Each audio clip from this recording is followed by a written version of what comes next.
తుఫానులలో నీ స్వరము వినిపించుము. అభయము నిమ్ము ఓ గొప్ప దేవా, ధైర్యపరచుము నన్ను,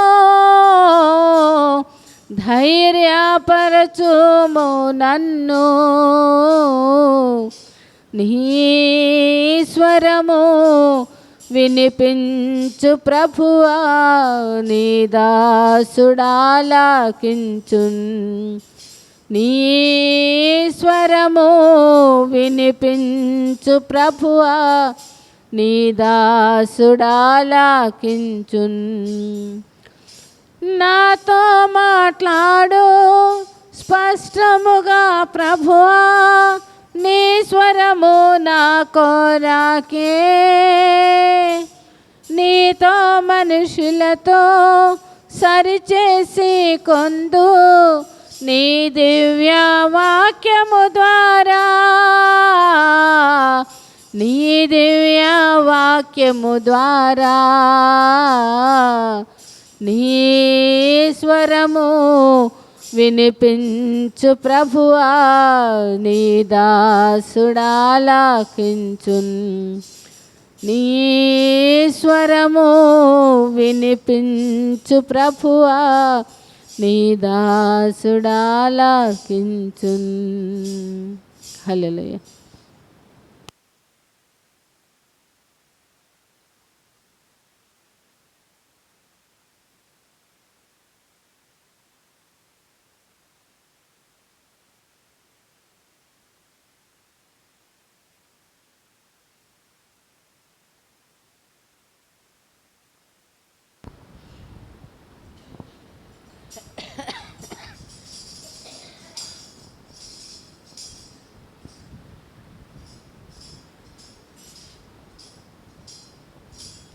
స్తుతి స్తోత్ర గీతము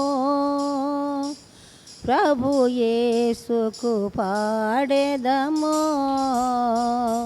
స్తుతి గీతము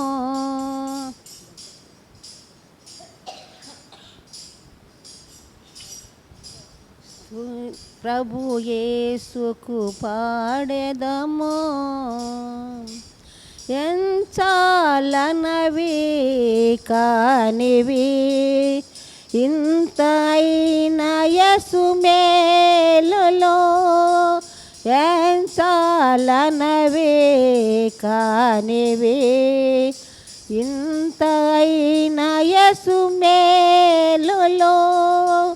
అంతులేని తన ప్రేమతో సంకటములన్నీ తీర్చెను. అంతులేని తన ప్రేమతో సంకటములన్నీ తీర్చెను. స్తుతి స్తోత్ర గీతము ప్రభు పాడెదము.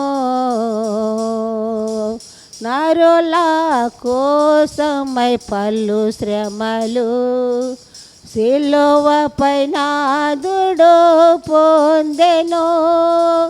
నరుల కోసమై పలు శ్రమలు సిలువపై నాదుడు పొందెను. విలువైన తన రక్తమును బలిగా పెట్టే తలవల్చెను. విలువైన తన రక్తమును బలిగా పెట్టే తలవల్చెను. స్తుతి స్తోత్ర ప్రభు యేసుకు పాడెదము. మరణము పొందెను పరిశుద్ధుడు, మరల లేచె తన మహిమకై. మరణము పొందెను పరిశుద్ధుడు, మరలలే చేతన మహిమాకై పరము వెళ్ళెను పురమునకై తిరిగి వచ్చే తన పురము చేర్చు పరము వెళ్ళెను పురమునకై తిరిగి వచ్చే తన పురము చేర్చు స్తుతి స్తోత్ర గీతము ప్రభు యేసు పాడెదము చాటే లేని గొప్ప దేవుడు నేటికి మన ప్రభు యేసుడు చాటే లేని గొప్ప దేవుడు నేటికి మన ప్రభు యేసుడు కోటి సూర్యుల కాంతి కన్నా మేటయనే స్తుతించెదము కోటి సూర్యుల కాంతి కన్నా మేటయనే స్తుతించెదము స్తుతి స్తోత్ర గీతము ప్రభు యేసుకు పాడెదము హల్లెలూయా హల్లెలూయా. విడువను నిన్న ఎడబాయననినా అభయము సాంగిన దేవా నా అభయము సాంగిన దేవా విడువను నిన్న ఎడబాయననినా అభయము సాంగిన దేవా నా అభయము సాంగిన దేవా నేరములెన్నయో చేసి చేసి దారి దాపే కోల్తేనయ్యా నేరములెన్నయో చేసి చేసి దారి దాపే కోల్తేనయ్యా నేరము పాపము దేవా దారి నడుపుమో దేవా నే దారి నడుపుమో దేవా విడువను నిన్ను ఎడబాయననినా అభయము సాంగిన దేవా నా అభయము సాంగిన దేవా పాందులో మేపతో ఆకలి బాధతో పొట్టును మేసిన దోస్తుడనయ్యా పాందులో మేపతో ఆకలి బాధతో పొట్టును మేసిన దోస్తుడనయ్యా నే దరి చేరితేనయ్యా తండ్రివే నీవే గదయ్యా నా తండ్రివే నీవే గదయ్యా విడువను నిన్ను ఎడబాయననినా అభయము సాంగిన దేవా నా అభయము సాంగిన దేవా మహిమా వస్త్రము సమాధాన జోడును నాకే తొడిగితేవయ్యా మహిమా వస్త్రము సమాధాన జోడును నాకే తొడిగితేవయ్యా క్రోవిన వేందుల్లో చేర్చే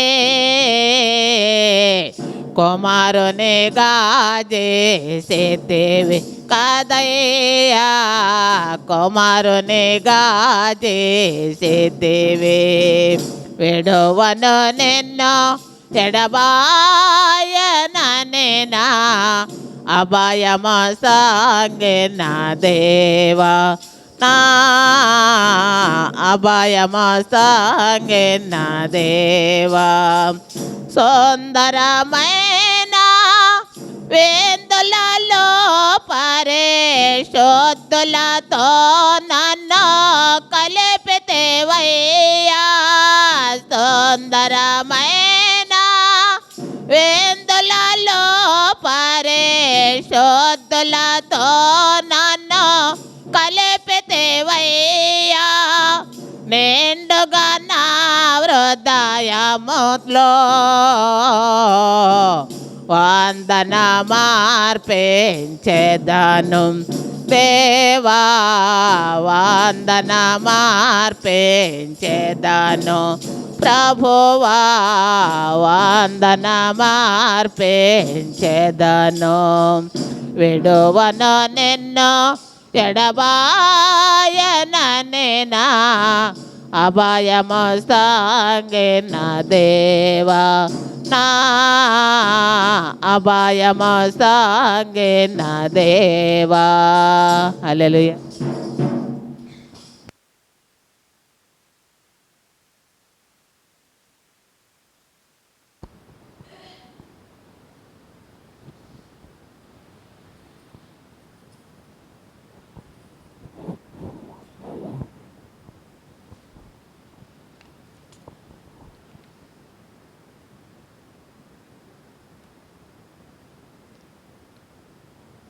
రాజులకు రాజైనాయి మన విభుని పూజా చేయుటకు రండి.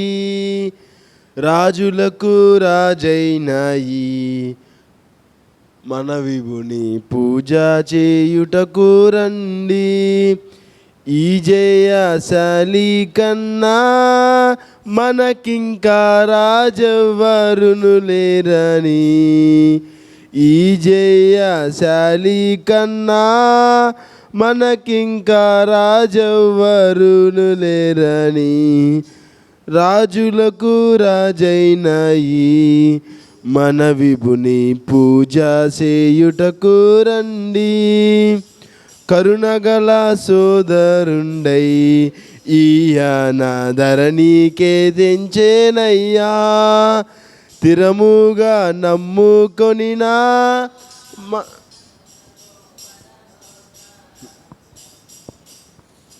స్థిరముగా నమ్ముకొనినా మనకు సగు పరలోక రాజ్యమును.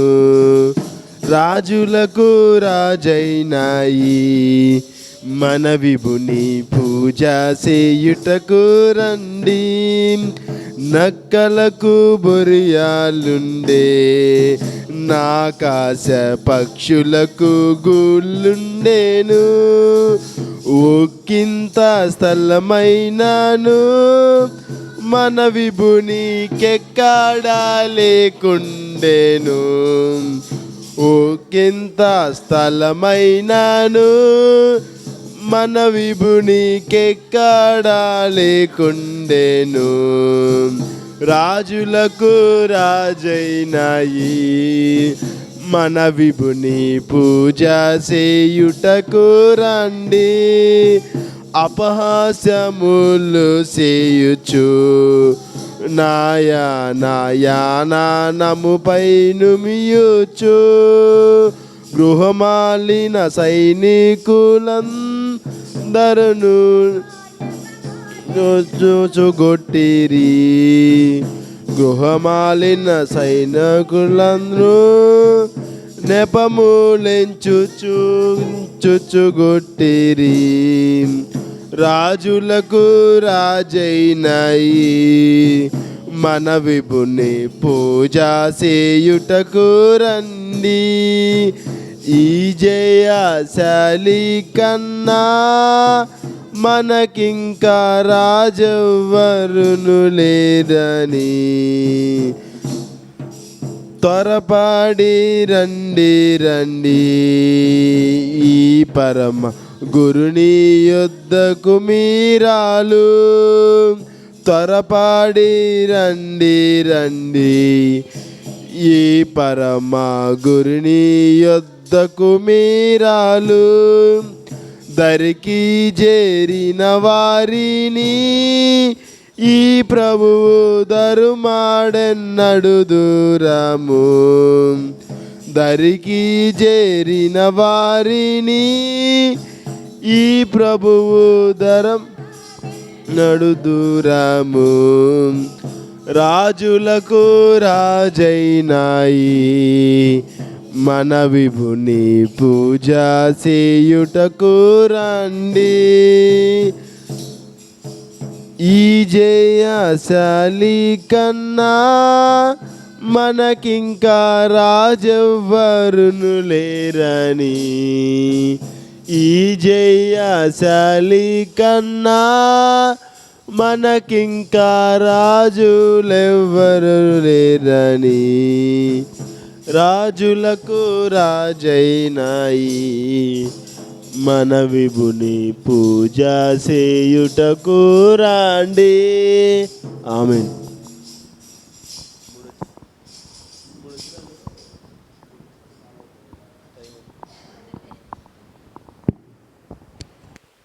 దేవుని పరిశుద్ధ నామంలో అందరికీ శుభాభివందనలు తెలియజేస్తున్నాను.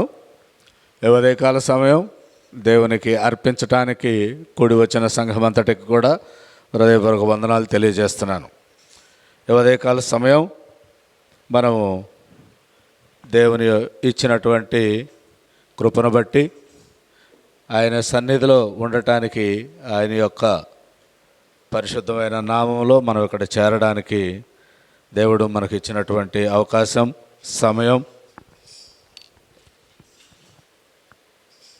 ఆయన యొక్క ఆదరణను బట్టి దేవునిని మహింపరచడానికి మనం ఇక్కడ కూడి ఉన్నాం. కాబట్టి ఈ ఉదయకాల సమయం లెంట్లోని 22వ రోజులో ప్రవేశించాం. మనకున్నటువంటి మండల కాలపు 40 రోజుల ఆరాధనలో భాగంగా ఈరోజు 22వ రోజులో ప్రవేశించాం. ఈ 22వ రోజులో ప్రవేశించడానికి దేవుడు మనకి ఇచ్చినటువంటి ఉచిత కృప మాత్రమే అది. ఆ కృపను బట్టి ఆయనకి కృతజ్ఞతాస్తుతులు చెల్లించుకోవటానికి మనం ఇక్కడ చేరున్నాం. అయితే ఈ యొక్క లెంటులో మనకు ఇవ్వబడినటువంటి అంశాల వారుగా చూసినట్లయితే ఈరోజు మనకు ఇవ్వబడిన అంశం అభ్యంతరం. ఈ అభ్యంతరం గురించి మాట్లాడుకునే ముందు ఇవ్వబడిన వాక్యాన్ని ఈరోజు ముందుగా చదువుకుందాం. యోహాను సువార్త 15వ అధ్యాయం 22వ వచనం నుండి 27 వచనాల మధ్య మనం చదువుకుందాం. ఒకరు ముందుకు వచ్చి చదవవలసిందిగా తెలియజేస్తున్నాను. యోహాను సువార్త 15వ అధ్యాయం 22వ వచనం నుండి చివరి వరకు, అంటే 27వ వచనం వరకు.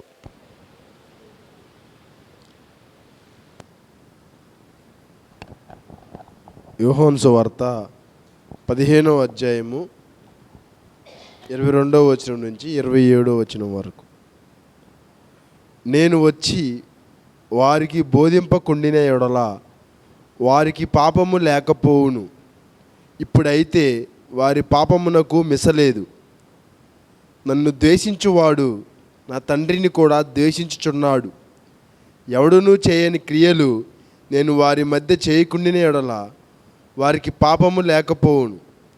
ఇప్పుడైతే వారు నన్నును నా తండ్రిని చూచి ద్వేషించి ఉన్నారు. అయితే నన్ను నిర్హేతుకముగా ద్వేషించిరి అని వారి ధర్మశాస్త్రంలో వ్రాయబడిన వాక్యము నెరవేరినట్లు ఎలాగూ జరిగెను. తండ్రి యొద్ద నుండి మీ యొద్దకు నేను పంపబోవు ఆదరణకర్త, అనగా తండ్రి యొద్ద నుండి బయలుదేరి సత్యస్వరూపి అనే ఆత్మ వచ్చినప్పుడు ఆయన నన్ను గూర్చి సాక్ష్యం ఇచ్చును. మీరు మొదటి నుండి నా యొద్ద ఉన్నవారు గనుక మీరును సాక్ష్యమిత్తురు. చాలు. ఈరోజు వాక్య భాగాన్ని చదివి వినిపించిన సహోదరునికి సంఘపక్షమున వందనాలు తెలియజేస్తున్నాను. అలాగే ఈరోజు వాక్య పరిచర్యను గురించిన ప్రార్థన కూడా చేయవలసిందిగా మనవి చేస్తున్నా. అందరూ తలలు వంచండి, పరిశుద్ధ ప్రార్థన చేసుకుందాం. పరలోకపు తండ్రి, నీ కృతజ్ఞత స్తోత్రాలు ప్రభా. ఈ యొక్క ఉదయకాల సమయంలో అయ్యా తండ్రి ప్రభా, అయ్యగారి ద్వారా తండ్రి ప్రభా మీరు వాక్య సందేశాన్ని తెలియపరచండి ప్రభా. అయ్యా వినగల చెవులు, గ్రహించగల మనసు మా అందరికీ దయచేయండి ప్రభా. అయ్యా వాక్యం ప్రభా తన్ని విత్తపడుచుండగా అయ్యా మంచి నేల పడిన విత్తనం వల్లే ప్రభా ఆ వాక్యము క్రియరూపంగా మార్చబడినట్లుగా సహాయం దయచేయండి ప్రభా. అయ్యా హృదయాంతరంగాలు తెరవండి ప్రభా. అయ్యా నీ వాక్యం ద్వారా మమ్మల్ని మేము పరిశీలన చేసుకొని ప్రభా, సరి చేసుకొని ప్రభా నీ పాదాల దగ్గర ప్రభా అయ్యా నీ ఎందుకు క్షమాపణ పొంది ప్రభా నీ వాక్యము ద్వారా నడిపించబడుటకు మీరే మాట్లాడి మీరు మాత్రమే మహిమ, ఘనత, ప్రభావాలు పొందుకోమని యేసు నామములు వేడుకొని ప్రార్థించి పొంది ఉన్నాము తండ్రి. ఆమేన్. ఆమేన్. మరొకసారి సంఘం అంతటికి ప్రభు నామములో వందనాలు. ఈ ఉదయకాల సమయం దేవునికి ఎంతో ఇష్టమైంది. ప్రతిరోజు మనం ఆయన సన్నిధిలో ఉండి ఆయన ప్రార్థించడం ద్వారా ఆయనకి మనము ఇష్టలుగాను, కుమారులుగా తీర్చిదిద్దబడుతున్నాం. అది దేవునికి మహింపరచటము, మనము ఆయన యొక్క మహిమలో జీవించటం జరగటానికి ప్రధానమైన అంశంగా ఈ ప్రార్థనని మనం ఉదయకాలం ఆచరిస్తున్నాం.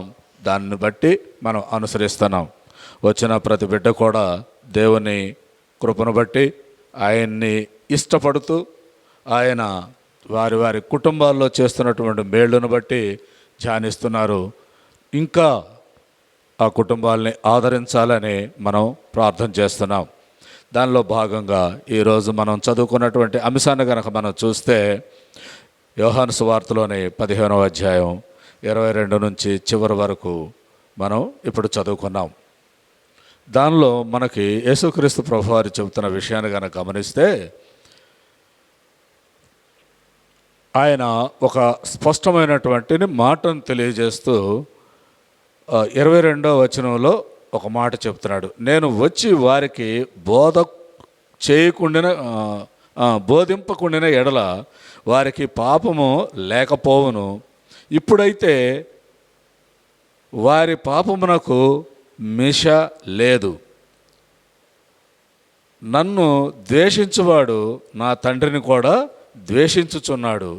ఎవడను చేయని క్రియలు నేను వారి మధ్య చేయకుండిన ఎల్లా వారికి పాపము లేకపోవును. ఇప్పుడైతే వారు నన్నును నా తండ్రిని చూసి ద్వేషిస్తున్నారు. ఇది ఒక విధంగా చెప్పాలి అనంటే, అక్కడ చేరి ఉన్న శిష్యులకి యేసుక్రీస్తు ప్రభువారు తన ఫ్యూచర్ ముందుగా జరగబోయేటటువంటి పనుల్ని ప్రతిరోజు మనం చదువుకుంటున్నాం, వివరించుకుంటూ రావటం.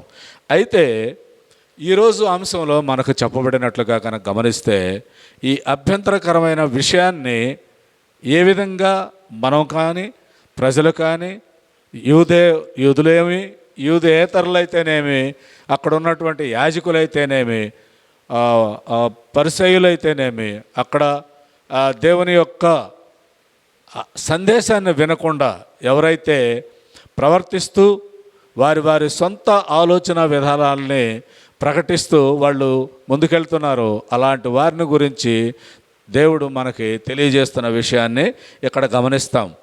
ఈ అభ్యంతరకరమైన విషయం ఇక్కడ చెబుతున్నది ఏంటి అంటే, నేను ఇంతగా ప్రతి ఒక్కరిని అడిగి నా దగ్గరకు వచ్చిన ప్రతి ఒక్కరికి పొందుకోవటం మాత్రం చూపించాను. అనేకమైనటువంటి సూచక్రియల ద్వారా వాళ్ళకు కావలసిన సహాయాన్ని నేను అందించాను. అయినా దాన్ని గుర్తించే పరిస్థితిలో ఈ జనం లేరు. అంటే నేను తండ్రి పంపించిన కుమారుడినే ఇన్ని సూచక్రియల ద్వారా కూడా ప్రజలకు తెలియజేసినప్పుడు వాళ్ళు మందమతులయ్యి నన్ను స్వీకరించే పరిస్థితిలో వాళ్ళు లేరు. మొదటిది. రెండోది, నా తండ్రిని కూడా వాళ్ళు ధర్మశాస్త్రం అని చెబుతున్నప్పటికీ ధర్మశాస్త్రానుసమైనటువంటి ఆజ్ఞలు ఏవైతే ఉన్నాయో ఆ ఆజ్ఞలను పాటించడానికి కూడా వీళ్ళు సుముఖంగా లేరు. దేవుని తండ్రిని, నన్ను కానీ తండ్రిని కానీ వాళ్ళు స్వీకరించే పరిస్థితులు లేరు. ఆ స్వీకరించలేని స్థితిలో ఉన్నవాళ్ళు ఎవరు అనేది మనం తెలుసుకునే ప్రయత్నం చేద్దాం. ఆ తెలుసుకున్న తర్వాత మనం ఏ విధంగా వాళ్ళిద్దరిని చేర్చుకోవటానికి, తండ్రిని కుమారుణ్ణి చేర్చుకోవటానికి మనకి ఏ స్థితి అవసరం, మనం ఎలాంటి ఆలోచన విధానంతో ఉండాలో ఆ విషయాన్ని ఈరోజు ఉదయకాల సమయంలో తెలుసుకునే ప్రయత్నం చేద్దాం. అయితే ఇక్కడ మరొక మాట ఏంటంటే, ఇప్పుడైతే వారి పాపమునకు మిష లేదు. మిష అంటే ఉర్దూలో ఉన్నప్పుడు నేను పనిచేస్తున్న దగ్గర మిష అన్నప్పుడు ఫైలు అనే ఒక అర్థం వస్తుంది. అంటే వీళ్ళు చేసినటువంటి పాపానికి ఒక లిమిట్ అంటూ లేదు, ఒక పరిష్కార మార్గంగా ఏర్పడే స్థితి లేదు అని చెప్తున్నాడు. అలాంటి స్థితిలో మనం రాకుండా ఉండాలంటే మొదట అవేవో తెలుసుకుందాం. అవి తెలుసుకున్న ద్వారా మనం వాటిలోకి రాకుండా ఉండే విధంగా ప్రయత్నం చేయాలని భావిస్తూ ఈరోజు మత్తయి సువార్తికుడు రాసినటువంటి సువార్త భాగంలోని 18వ అధ్యాయంలో ఒక మాట చదువుకుందాం. ఈ యొక్క తండ్రిని కానీ కుమారుని కానీ చేర్చుకొని వాడు వారి మాటను లక్ష్య పెట్టని వాడికి ఎలా ఉంటుందో మొదటి మాటగా మనం తెలుసుకునే ప్రయత్నం చేద్దాం. 18వ అధ్యాయం 7వ వచనం, మత్తయి సువార్త 18:7. అభ్యంతరముల వలన లోకమునకు శ్రమ, అభ్యంతరములు రాక తప్పవు, కానీ ఎవరి వలన అభ్యంతరం వచ్చునో ఆ మనుషునికి శ్రమ. మొదటిది దేవుణ్ణి కలిగి ఉండాలి. అలా కలిగి ఉండకపోతే పరిస్థితి ఏంటి? మొదటి శ్రమ ఎవరికి అంటే దేవుని కలిగి ఉండకపోతే మనకి శ్రమలు వస్తాయి. ఆ శ్రమలు మొదటిది ఏం చెబుతున్నాడు? అభ్యంతరముల వలన లోకమునకు శ్రమ. ఈ అభ్యంతరకరమైనటువంటి జీవితాలు మనం ఎప్పుడైతే కలిగి ఉంటామో ఈ లోకానికి శ్రమ. ఎందుకు శ్రమ అంటే దేవుడు ఎప్పుడైతే తాను కళ్ళు మూసుకుంటాడో, మనల్ని చూడడో, మన ప్రార్థన వినడో అప్పుడేమవుతుంది? అంత శ్మశాన వాతావరణం ఏర్పడుతుంది. శ్మశాన వాతావరణం అంటే చావు. చచ్చిపోయిన తర్వాత వాడిని పూజ చేసిన తర్వాత మన పరిస్థితి ఏంటి? అక్కడ ఏమీ ఉండదు, ఎవరు అక్కడ ఉండరు, ఎవరు దాని గురించి తలుసుకునే వాళ్ళు ఉండరు. అలాంటి పరిస్థితి ఈ లోకంలో ఏర్పడుతుంది ఎప్పుడు? దేవుడుని మనం కలిగి ఉండకపోతే, ఆయన్ని మనం ప్రార్థన చేయకపోతే. రెండో మాటగా చెబుతున్నాడు కదా అక్కడనే, అభ్యంతరములు రాక తప్పవు. అయితే ఒక మాట ఆయనే చెబుతున్నాడు, ఈ అభ్యంతరాలు అనేవి ఖచ్చితంగా వస్తాయి. ఎందుకు వస్తాయి? సాతాను ఈ భూమి మీద అధికారం చెలాయిస్తున్నాడు, వాని యొక్క సామ్రాజ్యాన్ని స్థాపించాడు. కాబట్టి ఈ సామ్రాజ్యం వల్ల ఏమవుతుంది? దేవుణ్ణి మర్చిపోయే జనాంగం ఉంది. అన్ని మేళ్ళు పొందుతూ కూడా మర్చిపోయే ఒక జనాంగం ఉంది. కాబట్టి దానివల్ల ఏమవుతుంది? ఈ లోకానికి శ్రమ తప్పదు. అయినా సరే ఆయన చెబుతున్నటువంటి అభయం ఏంటంటే, ఎవరి వలన అభ్యంతరం వచ్చునో ఆ మనుషునికి శ్రమ. ఇది ఎవరు? మనకు మొదటగా కలుగజేసే మనిషి ఎవరు? సాతాను.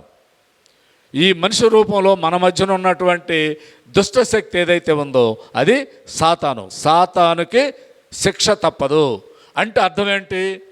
సాతానుకి ఎప్పుడైతే శిక్ష తప్పదో, సాతాను అనుసరించి నడిచే వారికి కూడా శిక్ష తప్పదు. కొన్ని నా సన్నిధికి రాకుండా, నన్ను ప్రార్థించకుండా ఏదైతే అడ్డం పడుతుందో ఆ వారికి కానీ, దాన్ని అనుసరించి జీవించే వారికి కానీ ఈ లోకంలో శ్రమ తప్పదు. కానీ మామూలు జీవితం మనం ప్రార్థన చేస్తుంటే కూడా కొన్ని సందర్భాల్లో జరిగేదేంటి? అప్పుల బారి పడుతూ ఉంటాం, మానసిక బారి పడుతూ ఉంటాం, కొన్ని రుగ్మతలు వస్తూ ఉంటాయి. అయినా ఆయన ఆ మాటకి ఏం చెబుతున్నాడు? లోకం తీరులాగా జరిగాయే తప్ప అవి నేనిచ్చేవి కాదు. నేనిచ్చే ఏముంటాయి? ఎప్పుడైతే నన్ను విడిచిపెట్టి మీరు ప్రార్థన విడిచిపెట్టి ఉంటారో అప్పుడు లోకరీతిగా బ్రతుకుతారు. కాబట్టి ఈ లోక సంబంధి మీకు ఇబ్బందులు కలుగజేస్తాడు. దానివల్ల మీకు శ్రమలు వస్తాయి. కాబట్టి ఆ శ్రమలు రాకుండా ఉండేటట్లుగా మనం ప్రవర్తించాలి అనేది ఆయన మొదటి హెచ్చరిక అయితే, రెండో విషయాన్ని గమనిద్దాం.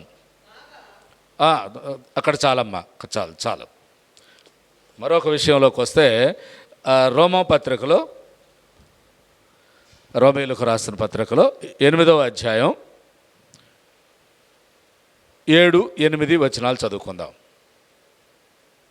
రోమపత్రిక 8వ అధ్యాయం 7-8 వచనాలు.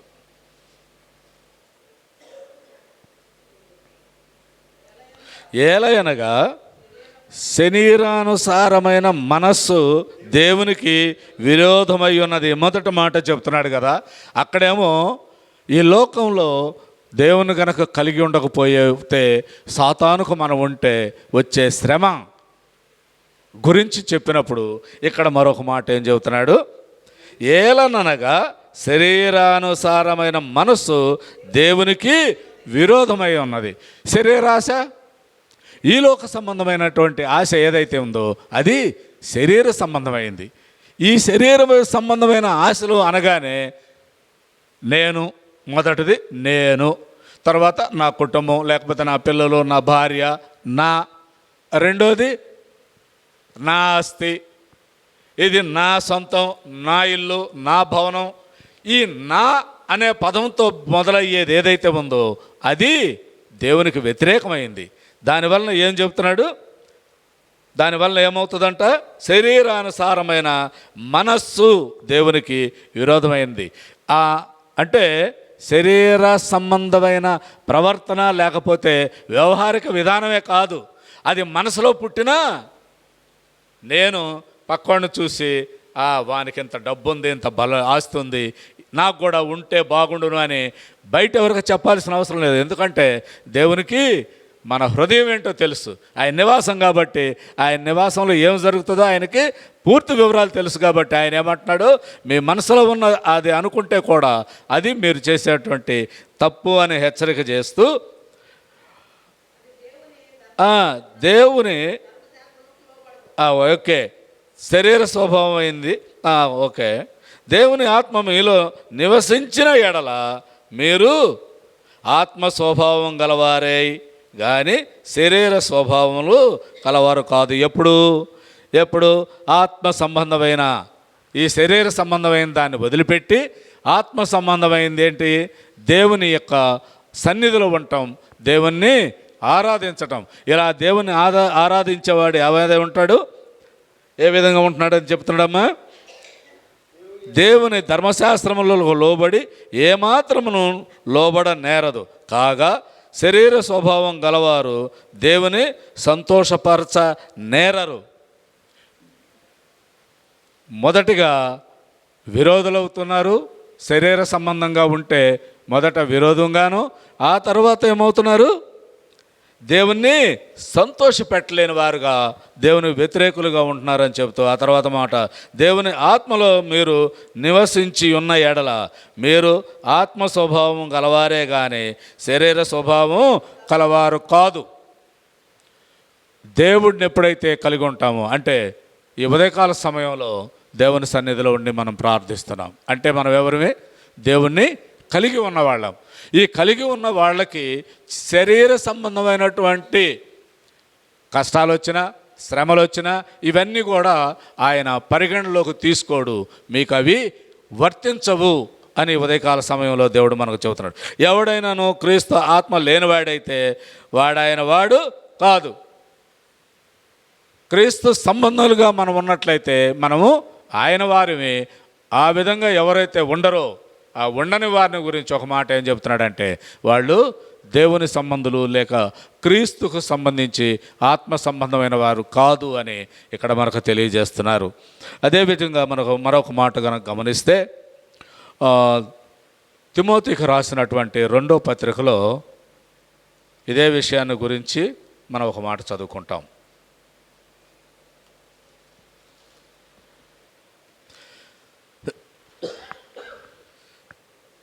తిమోతికి రాసిన 2వ పత్రిక 3వ అధ్యాయం 4-5 వచనాలు చదువుకుందాం. ద్రోహులు, మూర్ఖులు, గర్వాంధులు దేవుని కంటే సుఖానుభవం ఎక్కువగా ప్రేమించేవారు. ఒకటేంటంటే ఎవరు వీళ్ళు దేవునికి దూరస్తులుగా ఉండేవాళ్ళు, లేకుంటే దేవుడిని కలిగి ఉండని వారి యొక్క స్థితి, వాళ్ళ మనస్తత్వం, అంటే వాళ్ళు ఉండే వ్యవహారిక విధానాన్ని ఇక్కడ మనకు దేవుడు తెలియజేస్తున్నాడు. ఎవరంటే వాళ్ళు ద్రోహులు అంటే ఒకరిని తప్పుగా లేకపోతే వాళ్ళకి అన్యాయం చేయటం, లోక సంబంధమైనటువంటి వ్యతిరేకత చేసేవారి గురించి చెప్తున్నాడు. వాళ్ళని ద్రోహులు అంటున్నారు. రెండో వాళ్ళు మూర్ఖులు. ఈ మూర్ఖత్వం మనం బయట ప్రపంచంలో అంటే ఈ లోకపరంగా చూసే కంటే దేవుని సన్నిధిలో కనుక గమనిస్తే విమర్శకులు, దైవ వాక్యాన్ని విమర్శించేవాళ్ళు, దేవుణ్ణి ద్వేషించేవాళ్ళు, వీళ్ళందరూ కూడా మూర్ఖులు. ఆ మూర్ఖత్వం ఎటు నుంచి వస్తుంది అంటే గర్వంలో నుంచి మొదలవుతుంది, అసూయలో నుంచి మొదలవుతుంది. ఈ గర్వము, అసూయ వీటిలో నుంచి వచ్చే వ్యక్తి ఏమవుతాడు? దేవునికి సంబంధి కాదు, దేవుని యొక్క ఆత్మ సంబంధి కాడు, ఈ లోక సంబంధమైన వాడు అవుతాడు. అయితే దేవుని కంటే సుఖానుభోగం ఎక్కువగా ప్రేమించేవాడు. దేవుణ్ణి ప్రేమించడం కంటే ఈ లోక సంబంధమైనటువంటి ఏవైతే ఉన్నాయో, ఏమున్నాయి? ఆనందించటంలో భాగంగా మన దినచర్యలు ఉంటాయి, చెడు కార్యక్రమాలు. మనం వాటిని గురించి ప్రస్తావించడం కంటే మనకు అన్నీ తెలుసు. చెడ్డ అలవాట్లు, ఈ సమాజపరంగా ఉన్నటువంటి చెడు ప్రవర్తన కలిగిన చెడ్డ అలవాట్లు ఏవైతే ఉన్నాయో అవన్నీ కూడా దేవునికి వ్యతిరేకమైనవి. ఆ వ్యతిరేకమైన వీటిని ఏం చేస్తాడు? ప్రేమిస్తాడు. ఎవరు ప్రేమించేది? ఈ దౌర్భాగ్యపు జీవితం కలిగిన వాడు, ద్వేషం కలిగిన వాడు, దుష్టత్వం కలిగిన వాడు, మూర్ఖుడు. చాలా పెద్ద మాట మనం వాడుకోవాలనుకుంటే ఈ మూర్ఖుడు ఏమవుతాడు? ఈ లోక సంబంధంగా అయినటువంటి ప్రేమ కలిగి ఉంటాడు, కానీ దేవుని ప్రేమ అతనిలో ఉండదు. పైకి భక్తి గలవారి వలె ఉండియు దాని శక్తిని ఆశ్రయించిన వారిని అయ్యుందరు. చూడండి, బయటికి మాత్రం చక్కగా బోధించేవాడుగా, బోధ వినేవాడుగా, ఎప్పుడు సంఖలో ఉంటుంది, పడుకుంటే తల కింద ఉంటుంది. ఏంటది? పరిశుద్ధ గ్రంథం. అది పరిశుద్ధమైన స్థలం. చేతిలో కొంతమందికి కుడి చేతిలో పట్టుకోవడం కూడా కష్టమే. ఎడమ చేతిలో మేము కాలేజీకి వెళ్ళేటప్పుడు ఒక్క నోట్స్ పట్టుకొని ఇట్లా ఊపుకుంటూ వెళ్ళేవాళ్ళం. అట్లా ఊపుకుంటా నా చేతిలో బైబిల్ ఉంది చూడండి అన్నట్టు ఊపుకుంటూ కొంతమంది తిరుగుతారు. అది దేవుడికి ఇష్టమైన పని కాదు. ఎందుకంటే దాని పేరే పరిశుద్ధ గ్రంథం. పరిశుద్ధ గ్రంథాన్ని పరిశుద్ధంగా మాత్రమే వినియోగించాలి. పరిశుద్ధత దానిలో ఉండేటట్టు చూసిన వాళ్ళకు కూడా, ఒకళ్ళు చూశారు, వాళ్ళ చేతిలో బైబిల్ చూశారంటే అబ్బా దానికి ఉన్న స్థానాన్ని ఎంత పదిలపరుచుకున్నారో అనేది. నేను ఒక చిన్న ఇన్సిడెంట్ చెప్తా. ఒక చర్చిలో జరిగిన విషయాన్ని చెప్తా. పాస్టర్మ గారితో సహా కొంతమంది, ఒక 4-5 ముందు కూర్చునే వాళ్ళు బైబిల్ కింద పెడతారు. ఆడే ఉంటుంది, కాళ్ళ దగ్గర ఉంటుంది బైబిల్ చర్చిలో. వీళ్ళు ఆరాధన అన్నప్పుడు పాస్టర్ గారు వాక్యాలు చెప్పేటప్పుడు లెగవటం, కూర్చోవటం ఇవన్నీ జరుగుతాయి కదా. ఈ జరుగుతున్నంతసేపు ఇది కాళ్ళ దగ్గరే ఉంటుంది. ఒక పెద్దామ, ముసలామ, పేరొద్దు కానీ, చూసి రోజు చూస్తుంది కదా, ఆమె కొంచెం బాధేసింది. తాను లేచి వచ్చి నడవటం కూడా కొంచెం ఇబ్బందిగా నడుస్తుంది. ఆమె లేచి వచ్చి వరుసన ఆ బైబిల్ తీసుకొని వంగి నిలబడ్డ వాళ్ళకి ఈ బైబిల్ తీయటం, ఆమె చేతిలో పెట్టడం, ఈ బైబిల్ తీయటం, ఆమె చేతిలో పెట్టడం, ఇట్లా చేసి మళ్ళీ ఏం మాట్లాడకుండా పోయి కూర్చుంది. మరుసటి రోజు నుంచి జరిగే దానిలో వీళ్ళు నిలబడ్డారనుకో, చేతిలో పట్టుకొని నిలబడుతున్నారు. అది మోరాలిటీ. దేవుని మీద ఉన్నటువంటి ప్రేమతో ఆ వృద్ధురాలు తాను కూర్చునేది, ఆమె ఆ చర్చికి వచ్చేదే ఇబ్బందిగా వస్తుంది. అలాంటి ఆమె పాస్టర్మ గారికి కూడా బైబిల్ తీసి చేతికి అందించింది అంటే అది ఎక్కడ ఉండాల్సిందో అక్కడే ఉండాలి. అప్పుడు ఆ ఉన్న స్థానాన్ని బట్టి మనం గౌరవించబడతాం. అది చూసిన తర్వాత ప్రతి ఒక్కరు కూడా భద్రంగా చేతిలో పట్టుకోవటానికి అలవాటు పడ్డారు. చదవటం రాని వాళ్ళు కూడా ఉన్నారు. ఏమని కూడా పిలిచి, అమ్మ వాక్యం చదివారు కదా, ఏడుందో తీసి పెట్టని బైబిల్ చేతికిచ్చి అది అయిపోయేదాకా దాన్ని ఓపెన్ చేసుకుని ఉండేవాళ్ళు. ఒకళ్ళు చదువు రాదు, కానీ ఆ ప్రేమ అలాంటిది. ఆ బైబిల్కి ఉన్న పరిశుద్ధ గ్రంథానికి ఉన్నటువంటి స్థానం అలాంటిది. ఆ స్థానాన్ని పోకుండా ఉంచుకోవాలి. అదే మాట ఇక్కడ మనకి జ్ఞాపకం చేస్తున్న విషయాన్ని, తిమోతి జ్ఞాపకం చేస్తున్న విషయాన్ని మనం చదువుకున్నాం. అలాగే ఇంకొక మాట హెబ్రీ గ్రంథంలో కూడా మనం గమనిస్తే, హెబ్రీలకు రాసిన పత్రిక 2వ అధ్యాయం 3-4 వచనాలు చదువుకుందాం. 2వ అధ్యాయం 3-4 వచనాలు. ఇంత గొప్ప రక్షణను మనము నిర్లక్ష్యము చేసిన ఎడల ఎలాగూ తప్పించుకుందాము? ఈడొక ప్రశ్న వేస్తున్నాడు. ఆయన అన్ని విధాలుగా మనల్ని కాచి కాపాడి దీవించి మనకు కావలసిన అన్నీ సమకూరుస్తున్నా మనం ఏం చేస్తున్న పరిస్థితిలో ఉన్నామో జ్ఞాపకం చేశాడు. ఆ జ్ఞాపకం చేస్తూ ఒక మాట ఏమిటంటే, కొంచెం కఠినమైన పదంగా వాడుతున్న మాట ఏంటంటే, ఇంత గొప్ప రక్షణను మనము నిర్లక్ష్యం చేసిన ఎడల ఎలా తప్పించుకుందాం? ఎక్కడి నుంచి తప్పించుకుంటాం? ఎక్కడి నుంచి తప్పించుకుంటాం? దేవుని యొక్క ఉగ్రత నుంచి, ఆయన కోపం నుంచి. ఒకవేళ ఆయన కోపం రాదు, ఓకే, కోపం రాదు. 40 లక్షల మంది నడిపిస్తున్న మోషాకి కోపం రాలా? వెనకుండి ఇదన్నిటినీ సరిచేస్తున్నటువంటి దేవునికి కోపం రాలా? మన జనాంగం ఎన్ని సణిగినా తిట్టినా కోపం చేసుకున్నా వాళ్ళ కోపం రాలా? కానీ ఒకవేళ కోపం వస్తే పరిస్థితి ఏంటి? ఒకవేళ కోపం వచ్చిందనుకో, నీ పరిస్థితి ఏందని ఇక్కడ మనకు గమనం చే. ఇంత రక్షణ ఇచ్చిన నిర్లక్ష్యం చేసిన ఎలా తప్పించుకుంటావు? ఎలా తప్పించుకుంటావు? ప్రార్థనా కూడిక ఉంది, మనకు సమయం సరిపోదు. ఊర్లో లేకపోతే మనకు ప్రక్క గ్రామంలో ఒక ప్రార్థన ఏర్పాటు చేశారు దైవజనులు. వినడానికి కానీ చూడడానికి కానీ మనకు ఓపిక ఉండదు. ఎందుకంటే మన పని మనకు ముఖ్యం. ఆ పని ఇచ్చినాడు ఎవరు? ఆ పని ఇవ్వటానికి నీ కాళ్ళు చేతులు ఇచ్చినాడు ఎవరు? వీటన్నిటిని వదిలేసావంటే ఆయన్ని నిర్లక్ష్యం చేస్తున్నావు అని మనం ఖాళీగా ఉండమని కాదు అర్థం. మన పని మనం చేసుకుంటానే ఉండాలి, దేవుణ్ణి ధ్యానించాలి, ఆయన మర్చిపోకూడదని. ఒకవేళ మర్చిపోతే నీకు వచ్చేదాన్ని ఎలా తప్పించుకుంటావో ఒకసారి జ్ఞాపకం చేసుకోమని చెప్తున్నాడు. ఇట్టి రక్షణ ప్రభువు బోధించుట చేత ఆరంభమై దేవుడు తన చిత్తానుసారముగా సూచక్రియల చేతను, చూడండి, ఆయనకి ఇష్టం సూచక్రియలు మనం అడిగితే చేయలే. అనేక సందర్భాల్లో మనల్ని అప్పటి యూదులు పరిసయ్యులు అడిగినప్పుడు, నువ్వు ఇక్కడ ఈ చర్య చేస్తే, ఏదైనా ఒక సూచక్రియ చేస్తే నిన్ను మేము నమ్ముతాము అని అంటే, ఇప్పటి వరకు చూసినట్టు వల్ల మీరు నమ్మింది ఏంటి అని ప్రశ్నించిన సందర్భాన్ని గమనిస్తాం. ఇక్కడ చెబుతున్నాడు కదా, చిత్తానుసారముగా సూచక్రియల చేతను, మహత్కార్యముల చేతను, నానా విధములైన అద్భుతముల చేతను, వివిధములైన పరిశుద్ధాత్మ వరములను అనుగ్రహించుట చేతను వారితో కూడా సాక్ష్యమిచ్చుచుండగా వినిన వారి చేత మనకు దృఢపరచబడెను. వినిని వారి ద్వారా ఎవరైతే ఈ దేవుడు చేసినటువంటి మహత్ కార్యాలను విన్నవాళ్ళు ఉన్నారు, చూసిన వాళ్ళు ఉన్నారు, వాళ్ళు సాక్ష్యం చెబుతున్నారు. ప్రతి వారం మనం కూడా సాక్ష్యం చెప్పుకుంటున్నాం. దేవుడు చేసిన మేలును గురించి మనం మాట్లాడుకుంటున్నాం. ఆయన ముందు మనం నిలబడి సాక్ష్యం చెబుతున్నాం. ఏంటి అంటే, ఈ వారం సమయంలో దేవుడు నాకు ఇది కలుగజేశాడు. ఇక్కడ ఏమేమి కలుగజేసింది కూడా ఓ లిస్టు చెప్తున్నాడు దేవుడు. పౌలు గారు హెబ్రీలకు రాసిన పత్రిక ద్వారా మనకి ఆయన ఏమేమి మేలు చేస్తున్నాడో లిస్ట్ ఇచ్చాడు.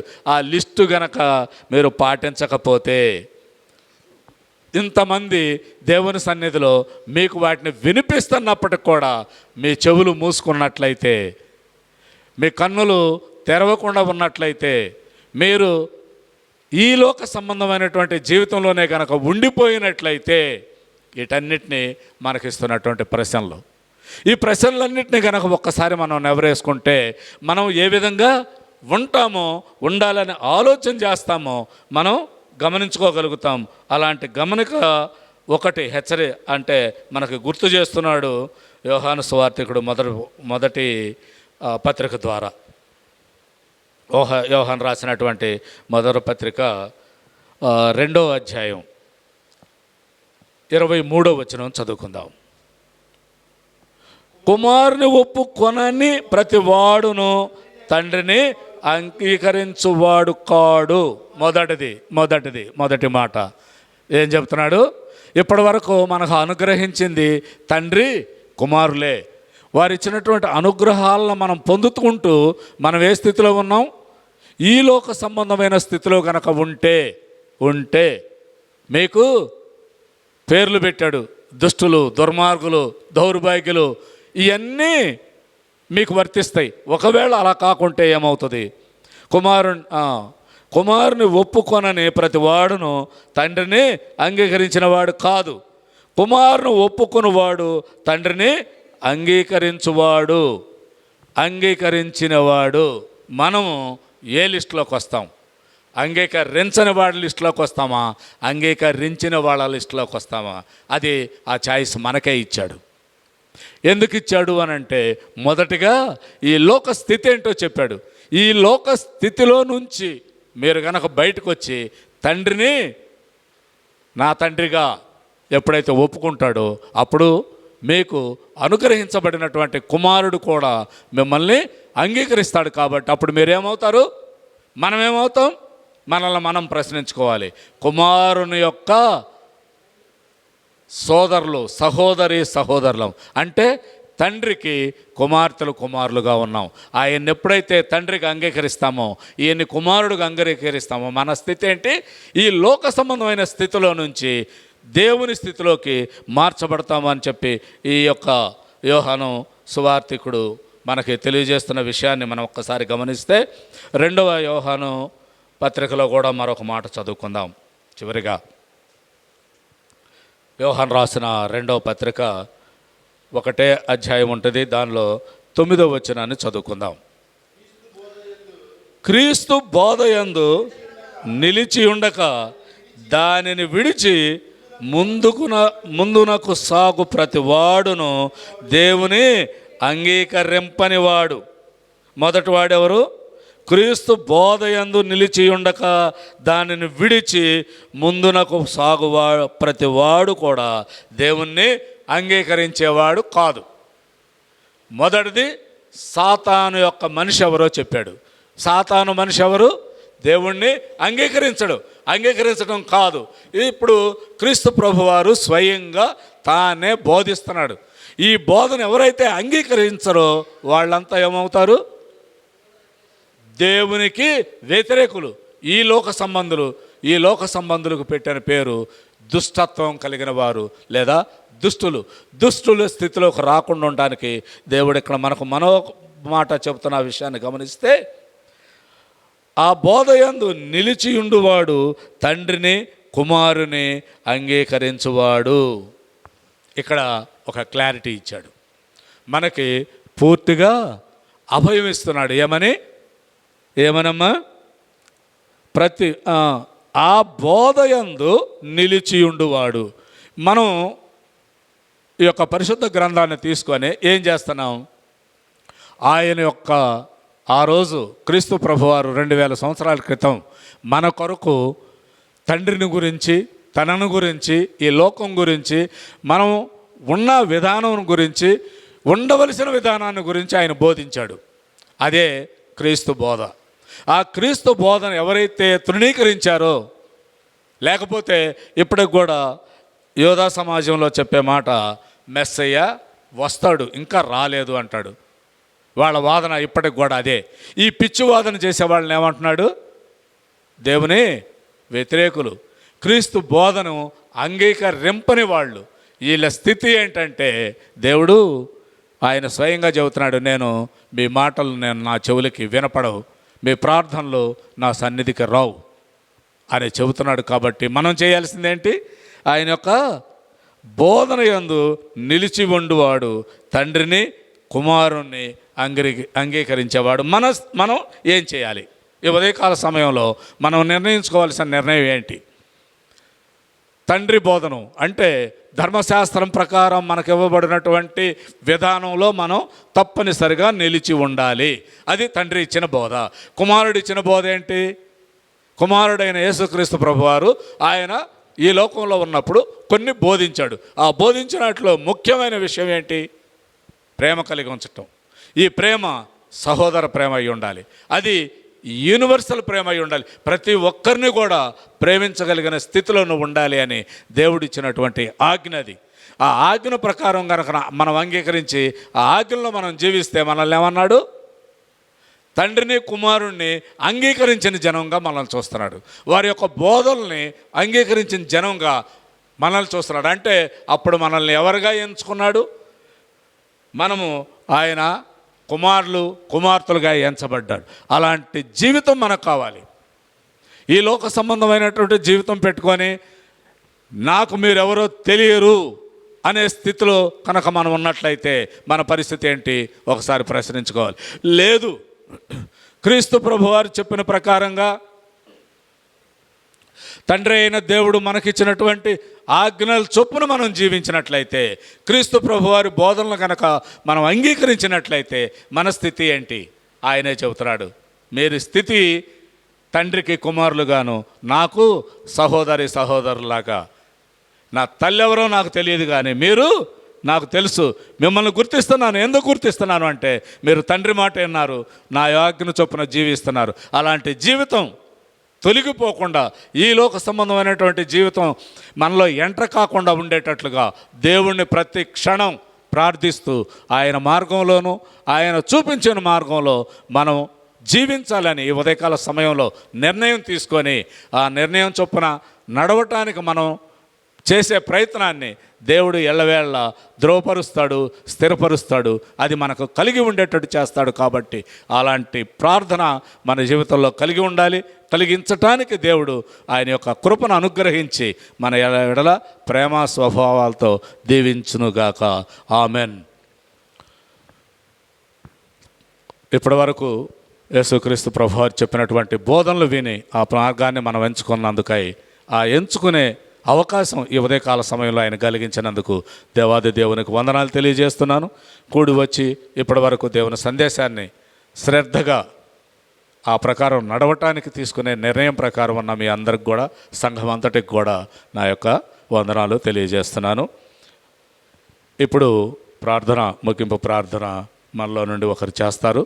ఈలోగా ఒక మాట ఏంటంటే, దేవుడు చేసినటువంటి మేళ్లను బట్టి కృతజ్ఞతాపూర్వకంగా మన మధ్యన ఉన్నటువంటి నామ మాణిక్యరావు, మాణిక్యమ్మ గారులు వారి కుటుంబం తరపు నుంచి మనకి ఉదయకాలంలో కొంత స్నాక్స్ అలాగే టీ ఏర్పాటు చేశారు. ఈ ముగింపు ప్రార్థన అనంతరం వాటిని సేవించి ఆ కుటుంబాలకి నిండైన మేలు కలిగే విధంగా దేవుని ప్రార్థించే స్థానంలో మనం ఉండి ఆ కుటుంబాలకి మన ప్రార్థనలో కూడా జ్ఞాపకం చేసుకొని ఇంకా మెరుగైన మేళ్ళు ఆ కుటుంబానికి జరిగేలాగా దేవుణ్ణి ప్రార్థిద్దాం. ఇప్పుడు ముగింపు ప్రార్థన మనలో నుంచి ఒకరు వచ్చి చేయవలసిందిగా మనం చేస్తున్నాం. అందరూ తలలు వంచండి, కళ్ళు మూసుకోనండి. వీలైన వారు మోకరించవలసిందిగా మనం చేస్తున్నాం. సహోదరి ప్రార్థనలో నడిపిస్తారు.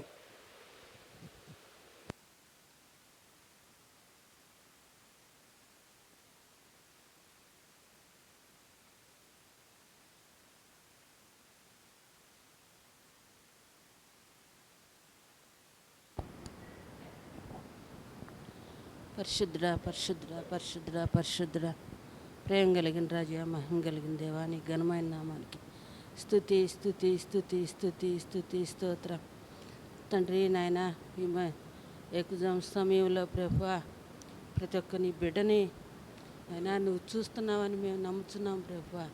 మా పడకల మీద నుంచి మమ్మల్ని సజీవ లెక్కలో ఉంచినందుకు నీకు వందనాలు, స్తుతులు, స్తోత్రాలయ్యా. కనికరం చూపయ్యా. ఏ బిడ్డకి నాయన ఏ అవసరం ఉందో నువ్వు తీర్చమని అడుగుతున్నాం ప్రభువా. నీకు వందనాలు, స్తుతులు, స్తోత్రాలు అయ్యా. అయ్యా నాయన, ఏ బిడ్డకి నాయన ఏ కష్టం ఉందో నీకు తెలుసు ప్రభు, ఏ అవసరం ఉందో నీకు తెలుసు తండ్రి. నీకు వందనాలు, స్తుతులు, స్తోత్రాలు.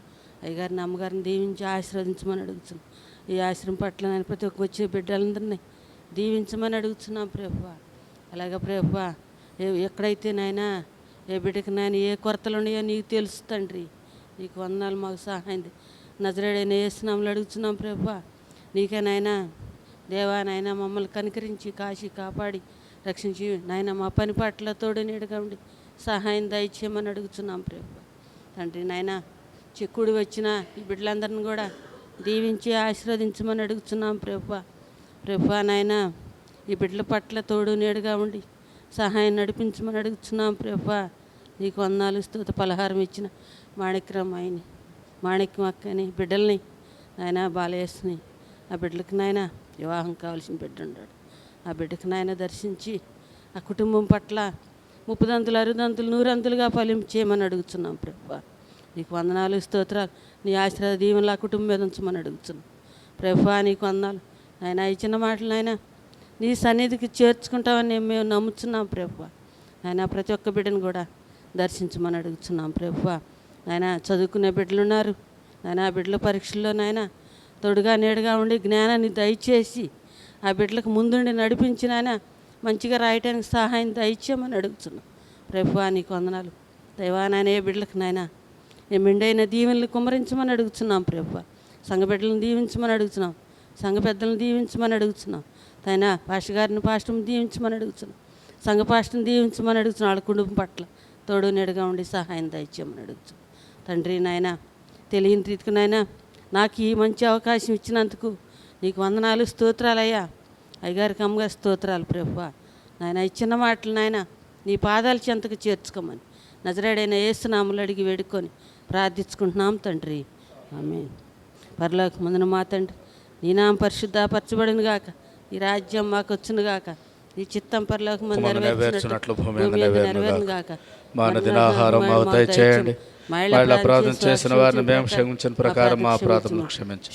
శోధనలైతే తప్పించండి. రాజ్యము శక్తి మహిమ నిరంతరము నీవైనావు తండ్రి. ఆమేన్. నా ప్రాణమా యెహోవాను సన్నతించుము, నా అంతరంగములోని సమస్తమా ఆయన పరిశుద్ధ నామమును సన్నతించుము. నా ప్రాణమా యెహోవాను సన్నతించుము, ఆయన చేసిన ఉపకారముల్లో దేనిని మరొకము. అల్లే స్తుతి స్తోత్రములు తండ్రి. ఆమేన్. మన ప్రభువు యేసుక్రీస్తు కృపయు దేవుని ప్రేమయు పరిశుద్ధాత్మ సహవాసము మనందరికీ సదాకాలము తోడయ్యుండి నడిపించి ఆశీర్వదించునుగాక. Amen, amen, amen. మా మీద వర్షింపచేయుమిస్వా, ఆశతో నమ్మియున్నాము నీ సస్య వాగ్దత్తము. ఈ మహిమీద కృమ్మరించుము దేవా, క్రమర ప్రేమ వర్షంబు కృమ్మరించుము దేవా. ఆమేన్. అందరికీ వందనాలు. ఏర్పాటు చేసిన టీ స్నాక్స్ స్వీకరించిన తర్వాతనే ఇక్కడి నుంచి వెళ్ళవలసిందిగా మరొకసారి మనవి చేస్తున్నాను. అందరూ కూర్చోండి అమ్మా.